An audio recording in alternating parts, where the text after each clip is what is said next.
God morgon från Paretodesken, måndagen den 27 mars.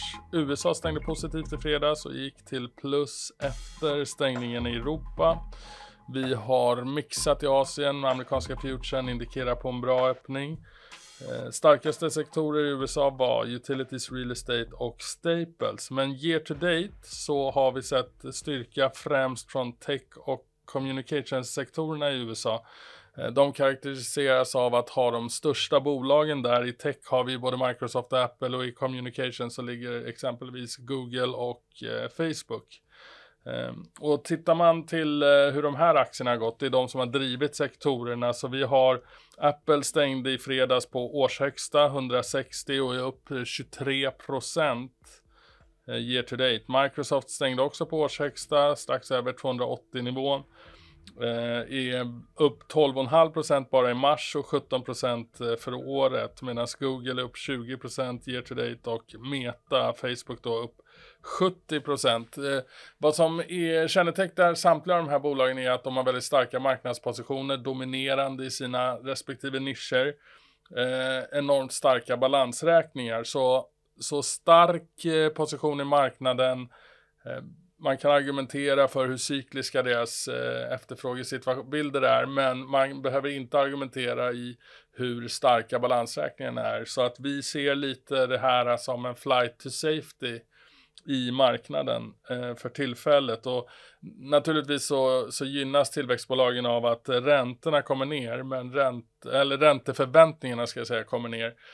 Men tyvärr så kommer ju ränteförväntningarna ner på grund av att outlooken för ekonomin inte är så bra. Och det är det här som återspeglas då i flight to safety-manövern. Och ser man till vad som har skett i räntemarknaden, vi hade ju en Fed-höjning i onsdags, 25 punkter.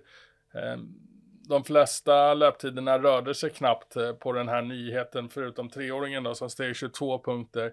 Och ser man till hur marknaden prisar in för året, så har tvååringen i USA fallit med 65 punkter och 10-åringen 50 punkter. Samtidigt har Fed, det är year to date för båda de utvecklingarna, och samtidigt så har Fed höjt terminal rate med 50 punkter. Så det är två väldigt skilda vyer här som finns i marknaden, och räntemarknaden som den prisar in då är ju att ekonomin är på väg in i en recession. Och med oss för att ge lite klarhet i det här och hur den amerikanska marknaden ser ut har vi Chris Watling från Longview Economics.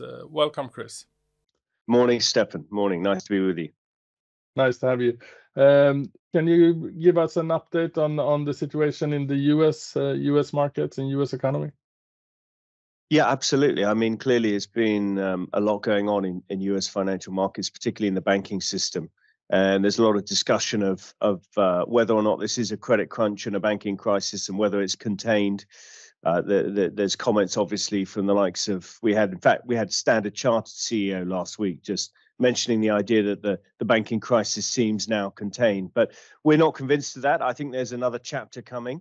The first chapter was about deposits leaving the banking system, particularly the mid-sized regional banks, and causing those banks to have to book losses and pushing some of them into insolvency and creating a lot of challenges for them in terms of liquidity. That's kind of, largely been dealt with, or to a degree been dealt with. Although having said that, if you look at money market funds, they're still picking up a lot of extra cash coming out of the banking system. But that's it. That part of the crisis seems to be largely behind us, I think. But actually, if you think about what's going on now, clearly there's going to be further tightening of credit conditions in the regional banks. And of course, they're the big lenders into the commercial real estate space, much bigger lenders than the large banks. And so as a tightening of credit conditions, I think that's going to snowball and cause problems in that commercial real estate loan books, and cause, delinquency rates and eventually charge-off rates to rise for these mid-sized banks. So the credit crisis is morphing into a second chapter, morphing into a different phase, and that adds to all the pressure on the US economy that's already there, that you and I have been talking about for a while. So the recession risk is even higher. The likelihood of recession seems much higher than it was even a few weeks ago. So that's evolving. Yes, that's the way that's going, I think. Thank you very much, Chris. And if we move over and see how will this development impact us in Europe, and how's the situation in the European economy?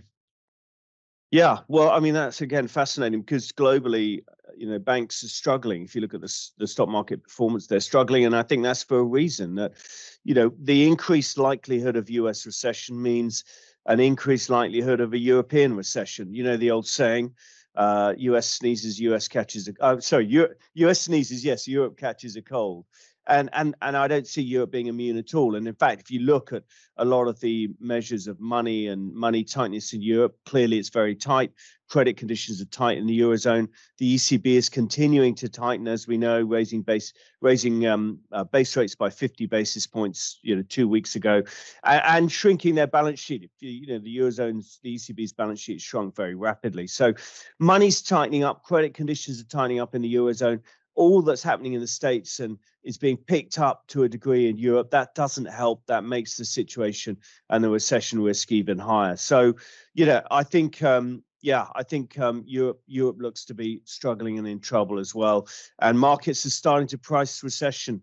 I think in the last few weeks, they've really started to price that quite meaningfully in terms of the way the asset prices are behaving and the pattern of asset price behavior. It's 3 weeks left until we go into the next earnings season, and that starts with the US banks. What do you expect from these reports and this upcoming earnings season? Do you think the market has been able to adjust earnings enough, or will we see further downgrades in the reporting season? Well, I mean, obviously that reporting season will pick up 1 month out of 3 where there's been banking challenges. So how much the actual earnings will disappoint is difficult to know. I think what's more interesting is what they say and the outlooks and so on. So yeah, I would agree that earnings estimates are way too high. And you and I have talked about this a number of times.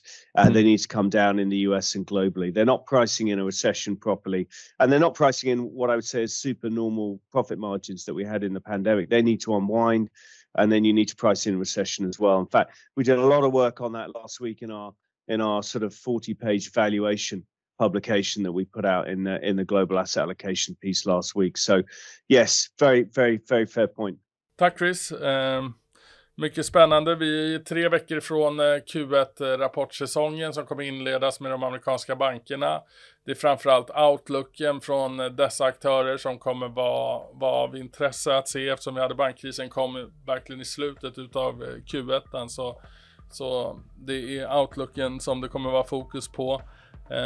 Det var allt från oss här på Pareto idag. Vi hörs igen imorgon. Ha en bra handelsdag. Tack.